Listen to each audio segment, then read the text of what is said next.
जैसे लक्ष्मी पूजन में दो चीजों का होना जरूरी होता है, पहले नंबर पर कमलगट्टा या कमल का फूल, और दूसरे नंबर पर है कुंकू और हल्दी। लक्ष्मी पूजन में दो चीजों का होना जरूरी है, कमलगट्टा या कमल का फूल, कुंकू या हल्दी। उसी तरह शिव भक्ति में दो चीजें जरूरी है, एक अटूट विश्वास और दूसरा शिव जी के प्रति पूर्ण समर्पण। बहुत मिले। दीपावली के दिन कर्जे से मुक्ति पाने के लिए, व्यापार की वृद्धि के लिए केवल एक काम करिए, केवल एक काम। महाराज, दीपावली की रात्रि को ठीक 11:30 से 12:30 के बीच में, मध्य बिंदु में रात्रि को, पीपल अगर पास में हो तो पीपल, आंवला पास में हो तो आंवला, बेलपत्र पास में हो तो बेलपत्र, इन 3 वृक्ष जो आपके पास में हो, जो नजदीक में हो, लगाना एक ही के नीचे। ये नहीं कि तुम तीनों के पास पहुंच जाओ, लगाना एक ही वृक्ष के नीचे। 3 दीप अलग अलग, एक लक्ष्मी के लिए, गणेश जी के लिए, सरस्वती के लिए। 3 दीप घी के, एक फूल बत्ती का, 2 लंबी बत्ती का, फूल बत्ती मतलब गोल बत्ती का, और 2 दिए लंबी बत्ती के, घी के भरे हुए दिए, खाली नहीं, पूरा भरा हुआ दिया। उसमें एक एक कमलगट्टा, कमलगट्टा जो हवन में चढ़ता है, किराने की दुकान पे मिलता है काले कलर का कमलगट्टा, महाराज उस दिए के अंदर रखकर सबसे पहले गोल बत्ती वाला दिया हाथ में रखिए, हथेली पर जलाकर, और अपने स्मरण करो लक्ष्मी का, कुल देवी देवता का स्मरण करिए, अपने पूर्वजों का स्मरण करिए, कर्जा मुक्ति का भगवान से विनती करिए, और बाबा कुबेरेश्वर महादेव का स्मरण कर कर फूल बत्ती, गोल बत्ती का दिया पेड़ के नीचे रख दीजिए। दूसरा दिया जला हुआ उठाइए, उसकी बत्ती अपनी ओर हो, उसको उठाकर फिर अपने कुल देवी देवता का स्मरण करिए, पूर्वजों का स्मरण करिए, जिस भाव से दिया लगाने आए हो वो भाव को व्यक्त करिए, और दिए की बत्ती पेड़ की साइड कर कर रख दीजिए। तीसरा दिया उठाइए, अपने मन की कामना कर कर, जिसका कर्जा चुकाना है, व्यापार वृद्धि के लिए, संपदा के लिए विनय करिए, और उस दिए को जब उठाओ तो उसका मुख उदर का होना चाहिए, बोलते समय, स्मरण करते समय। जब नीचे रखोगे तब दिए का मुख अपनी ओर होना चाहिए। झोली पसार कर वृक्ष के नीचे प्रणाम करिए, नमन करिए, और झोली को वापस अपनी ओर गिरा लीजिए, घर चले जाइए, पलट कर मत देखिए, सीधे घर प्रवेश करो, और घर में जाकर अपने लक्ष्मी की जो पूजन करी है वहां प्रणाम कर लो साहब। 1 रुपया पूजन वाली जगह पर जहां लक्ष्मी की पूजन करी थी वहां 1 रुपया कोई रखा हो, कोई चांदी का सिक्का रखा हो, उसको उसी समय अलमारी में या तिजोरी में पटक दीजिए। जिंदगी में कभी संपदा की कमी नहीं आ सकती, कितना भी कर्जा होगा, माता लक्ष्मी, गणेश और सरस्वती, भगवान कुबेरेश्वर महादेव साल भर के अंदर ऐसा व्यापार खींचेंगे कि तेरा कर्जा चुक जाएगा, दूसरी बार तुझे पर कर्जा होगा ही नहीं। महालक्ष्मी पूजन, दीपावली का अवसर आ रहा है, धनतेरस, रूप चौदस, दीपावली, पड़वा मतलब गोवर्धन पूजन, और 5वां दिन भाई दूज, यम द्वितीया। 5 दिन तक लक्ष्मी महारानी आपके घर में रहेगी, आप उसकी आराधना करना। पहले भी कथा में कहा, माता लक्ष्मी को, नारायण को लक्ष्मी किसने दी है? भगवान शिव ने। लक्ष्मी जी तो भगवान शंकर के पास आ रही थी क्योंकि माता ख्याति इनको दे रही थी, पर माता ख्याति से शंकर भगवान ने कहा कि भगवान विष्णु को लक्ष्मी जी दीजिए। जो लक्ष्मी भगवान विष्णु को प्राप्त हो सकती है, क्या लक्ष्मी हमारे घर में नहीं आ सकती? 5 दिवस तक आप माता लक्ष्मी की आराधना करिए, उसको अपने घर में बुलाने का प्रयास करो। श्री शिवाय नमस्तुभ्यम 5 दिन तक आप भी शंकर का अनुमोदन करो, श्री शिवाय नमस्तुभ्यम बोलो, लक्ष्मी की आराधना करो, घर में काम करते रहो, पपड़िया बनाओ, गुजिया बनाओ, जो बनाना है बनाओ, पर उस शंकर का अनुमोदन कर कर बनाओ और लक्ष्मी जी का अनुमोदन करते रहो, स्मरण करते रहो, जिससे मां हमारे घर में विराजमान हो। आप लोगों से निवेदन रहेगा, सब दीपावली का पर्व बड़े धूमधाम से मनाना। दीपावली के पूजन का ज्यादा बड़ा रूप में तो हम विस्तार वर्णन नहीं करेंगे। कमाई में भगवान से प्रार्थना करना कि धन आए तो अभिमान मत आने देना, अहंकार ना आए, बस इतना ध्यान रखना।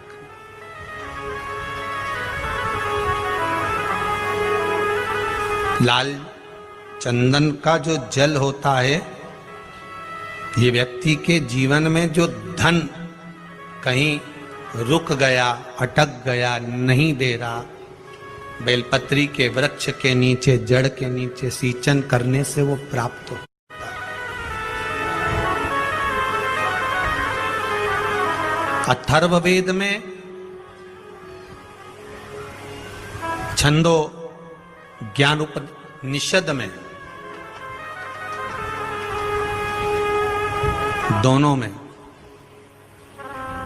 अथर्ववेद में भी वर्णन है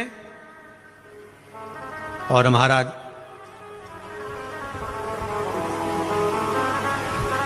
वर्णन किया गया कि पीपल के वृक्ष की जो जड़ होती है, बेलपत्री के वृक्ष की जो जड़ होती है,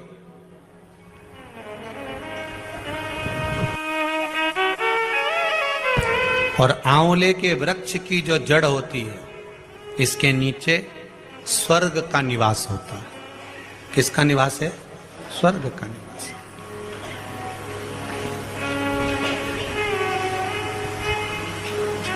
अथर्ववेद में भी कहा और छंदो उपनिषद में भी वर्णन करा।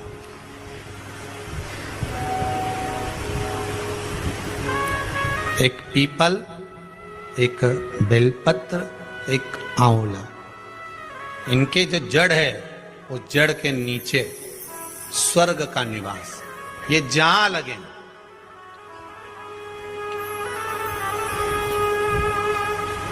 बस एक बात का ध्यान रखिए उसके लिए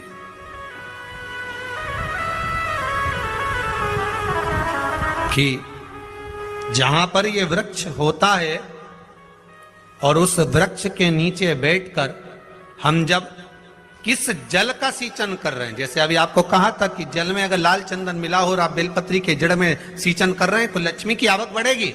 कहीं पैसा अपना अटक गया, नहीं आ रहा, आएगा।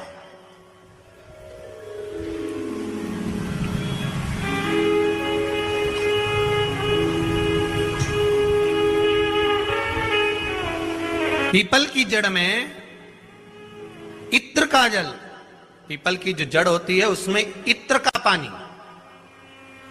थोड़ा सा जल, उसमें थोड़ा सा इत्र का भाग हो महाराज, और आप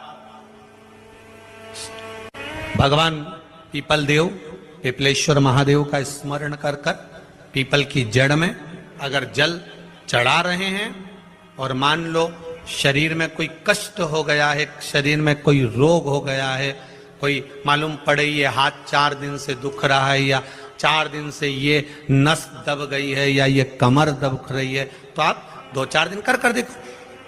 कलश के अंदर जल, जल में इत्र का थोड़ा सा भाग, पीपल की जड़ के नीचे आप उसका सींचन करिए पिपलेश्वर महादेव के नाम से।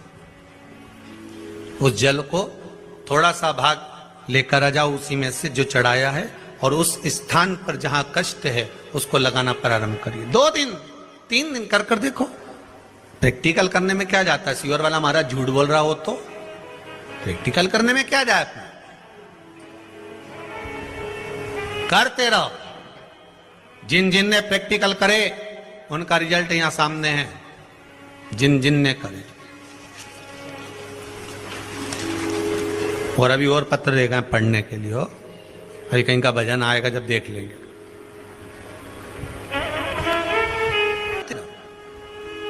तीसरा, महाराज आंवले के वृक्ष की जड़। आंवले के वृक्ष की जो जड़ होती है, इसके नीचे शिव महापुराण की कथा कहती है, विष्णु पुराण कहती है, स्कंद पुराण कहती है महाराज कि भगवान नारायण स्वयं इस जड़ के नीचे अपना विश्राम करते हैं महाराज, इस जड़ के नीचे। प्रयास करा करो, एक चुटकी हल्दी, कितनी? मात्र एक चुटकी हल्दी, आंवले के वृक्ष के नीचे भगवान हरि हर महादेव, कौन से महादेव हैं? हरि हर महादेव के नाम से रखकर उस पर पूर्व मुख कर कर, पूर्व की ओर मुख कर कर जल समर्पित करना प्रारंभ कर दीजिए। आप अगर प्रयास करेंगे, शुक्रवार की शुक्रवार करें या नवमी की नवमी करें, अष्टमी की अष्टमी करें, प्रदोष की प्रदोष कर लें, सोमवार की सोमवार कर लें, तो आंवले की जड़ के नीचे अगर हमने हल्दी रखकर जल का भाग समर्पित करा है पूर्वभिमुख होकर, तो अगर व्यापार नहीं चल रहा है, एक हफ्ता हो गया बैठे हुए हो, कोई ग्राहकी नहीं है, तो एक बार करो, दूसरी बार जाओगे तो आप अपने आप दौड़ कर जाओगे कि मेरा एक हफ्ते से व्यापार अच्छा चल रहा है। आप दूसरी बार करोगे तो आपको ये ज्ञान उपदेश ये प्राप्त हो जाएगा, अपने आप रिजल्ट सामने आएगा कि हाँ, हमने आंवले के वृक्ष के नीचे हल्दी को समर्पित करा था और उसको चढ़ाने के बाद हमने जो जल चढ़ाया है उसका फल हमको प्राप्त हुआ, उसका फल हमें मिला है। अगर कहीं अशांति का अनुभव होता है, मन को शांति नहीं रहती, बार बार ऐसा लगता है कि रोना आ रहा है, कुछ घर में अच्छा नहीं लग रहा, कहीं आंख फटक रही है, कहीं कोई भड़क रहा है, तो कभी ऐसा लगे, एक सफेद फूल पुष्प कुंदकेश्वर महादेव के नाम से अपने घर में से लेकर घुमाकर शिव जी को समर्पित कर कर आ जाओ। वापिस आओगे ना तो रुआसा सा मन होगा, ना मन में अशांति होगी। इतना पावर बाबा दे देंगे कुंदकेश्वर महादेव कि आपको खुद अनुभव हो जाएगा। केवल एक पुष्प श्वेत कुंदकेश्वर महादेव। कुंदकेश्वर महादेव कोई साधारण नहीं है। जिस समय माता पार्वती ने विदल और उत्पल का संहार करा था तो कुंदुक भगवान के चरणों में जाकर लगा, उस कुंदुक के लगने से भगवान शंकर का नाम कुंदकेश्वर हो गया। भगवान शिव ओघड़दानी, त्रिकालदर्शी, कैलाशी, अविनाशी भगवान शिव के अन्य अवतारों का वर्णन है। फिर आगे जो चरित्र कहा गया है, भगवान के 12 ज्योतिर्लिंग का स्मरण कराया गया। महाराज एक बात ध्यान रखिएगा, शिव महापुराण कार्तिक महत्तम कथा तो आज विराम हो जाएगी, पर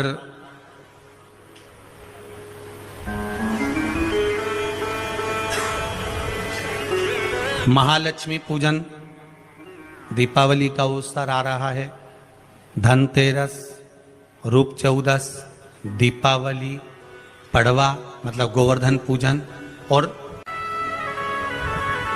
उसका फल हमें मिलेगा। कोई भी क्रम करे, हम फिर कहेंगे, फिर निवेदन करेंगे, कुआं खोदो, एक जगह खोदो, पानी निकलेगा। कभी यहां भटक गए, कभी वहां भटक गए, थोड़े दिन यहां आ गए, थोड़े दिन कहीं दूसरी जगह चले गए, फिर तीसरी जगह चले गए, चौथी जगह चले गए, भटक रहे हैं। अब बाबा से विनती करना, अब नहीं भटकूंगी चाहे कुछ भी हो जाए। बहुत भटक ली, सारी दुनिया में जाकर घूमी आई, सबसे निवेदन कर कर आ गई, अब मेरे बस की नहीं बची, अब तो तेरा दरबार है और तेरा भजन है, इसके सिवाय कुछ नहीं करूं। श्री शिवाय नमस्तुभ्यं, श्री शिवाय नमस्तुभ्यं, श्री शिवाय नमस्तुभ्यं, श्री शिवाय नमस्ते। इसके सिवाय कुछ नहीं करो।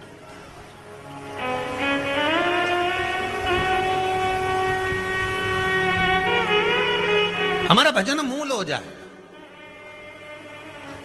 एक विदल और उत्पल दो असुर हुए। पार्वती मैया ने जो भजन करा था, स्मरण करा था, शिव मिले थे, उनकी भक्ति दृढ़ी थी। विदल और उत्पल ने एक बार माता पार्वती जी को देखकर बड़े आनंद के साथ उनकी ओर लोभित हो गए, उनकी ओर आसक्त हो गए।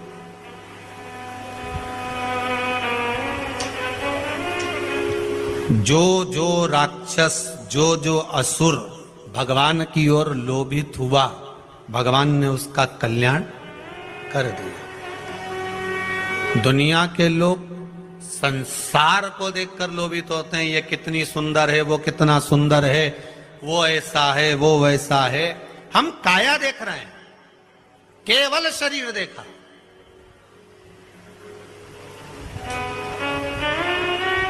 आधे से ज्यादा रिश्ते तो ये काया के चक्कर में गड़बड़ हो गए। लड़का अच्छा है ऐसा, लड़की बहुत बढ़िया है, दिखने में तो कई जोरदार। अब पहले का समय, आज का समय, पहले के जमाने में सूरत नहीं देखते थे, चरण देखते थे। आज के जमाने में चरण नहीं देखते, सूरत देखते। फिर वही वाली बात आ गई, किस कलर के कपड़े पहनूं कि भगवान मुझे मिल जाए। शिव महापुराण की कथा कहती है, कपड़ा बदलने से परमात्मा नहीं मिलता, कलेजा बदलने से भगवान तुम्हारे सामने आकर खड़ा हो जाता है। कलेजा बदलना, कपड़ा बदलते बदलते तो जिंदगी निकल जाएगी, भगवान नहीं मिलेगा। पूरी जिंदगी निकल गई। क्या हुआ कपड़ा बदलने से? वो रावण ने बदला था, क्या हुआ? कपड़ा बदलने से भगवान ने।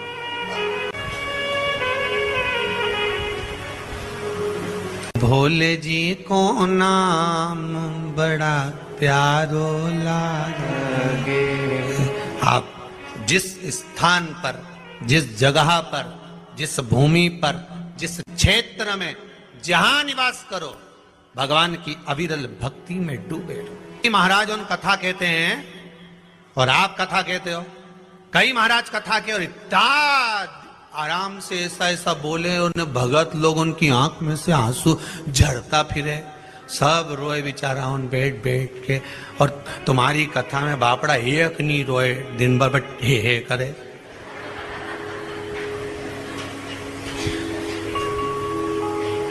और तुम भी व्यासपीठ पे बैठ के बस हंसता रहो, ने ठिठोली करता रहो। तुम्हारी भी आंख मांख में आंसू नहीं आए, और बाकी का महाराजों तो कथा के भी पापड़ा सब झड़ता फिरे। 25 बार मुंडा साफ कर ले, 2-4 बार तो सपेट ले।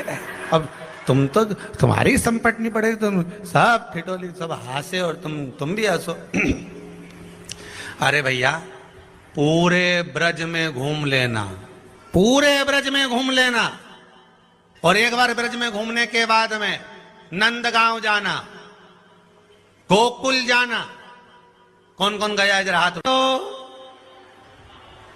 जम के हंसो। अब उस समय पे तुम्हें हंसी आती है, पर नहीं, पर तुम्हें हंसना पड़ता। बोलो सही है कि गलत है?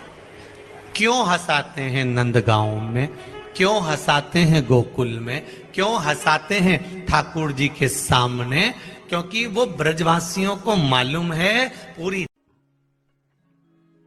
कल धनतेरस का पूजन करा, आज रूप चतुर्दशी, नरक चतुर्दशी का वर्णन किया महाराज। कल आप सभी ने जो पाटे पर पूजन करी है, चौरंग पर पाटे पर जो आपने पूजन जमाई थी, चांदी के सिक्के में मौली लपेटी थी, सिक्के में मौली लपेटी थी, उसको थाली में रखा था। वही स्थान पर वो थाली अगर आपने उठाकर अंदर रख ली हो या कहीं पर विराजमान कर दी हो, उस थाली को कहीं विराजमान कर दिया हो, तो आज फिर पुनः वही थाली वापिस सुंदर गोबर से लीप कर या जल से उसको पोंछ कर वहां पाटा रखें, चौरंग रखें, चौकी रखें। महाराज उस पर वापिस पुनः लाल वस्त्र बिछाकर उस थाली को वापिस वहीं रखें। आज जो दिए लगना है, आज जो दीप लगना है महाराज, एक दिया आटे का चौमुखी, 4 बत्ती का दीप लगाएं। उसमें चाहे तो सरसों का तेल डाल लें, तिल्ली का तेल डाल लें, चाहे तो उसमें मीठा तेल डाल लें, और 4 बत्ती उसमें होना चाहिए।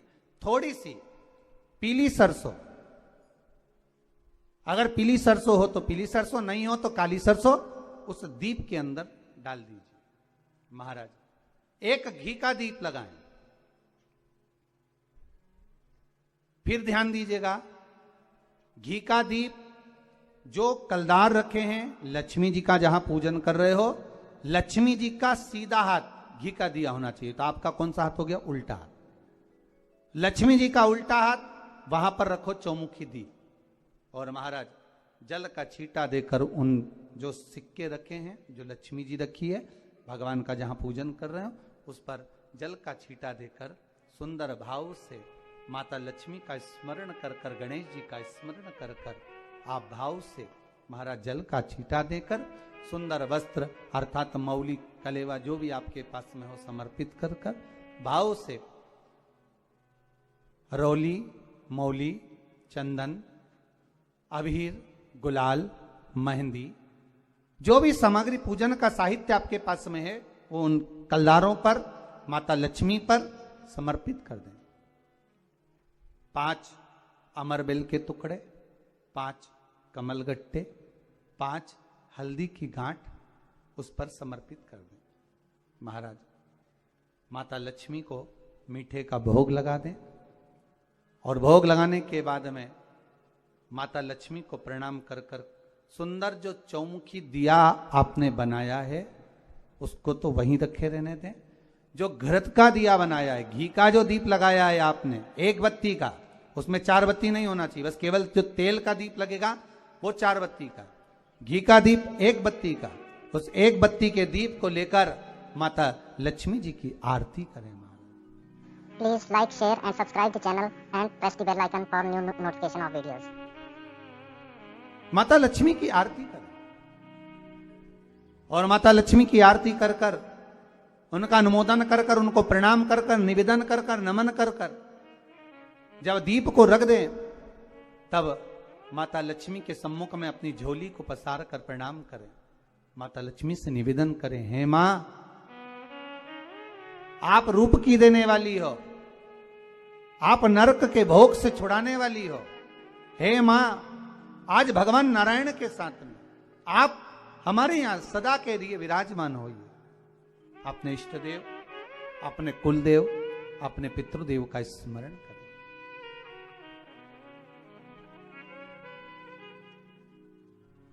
नमन करें, प्रणाम करें, और निवेदन करें माता लक्ष्मी से, हे मां, ये आपकी ही कृपा है जो आज आप मेरे घर में आई हो। ये आप ही की कृपा है जो मैं आपकी सेवा कर रही हूं, पूजन कर रही हूं, अर्चना कर रही हूं। माता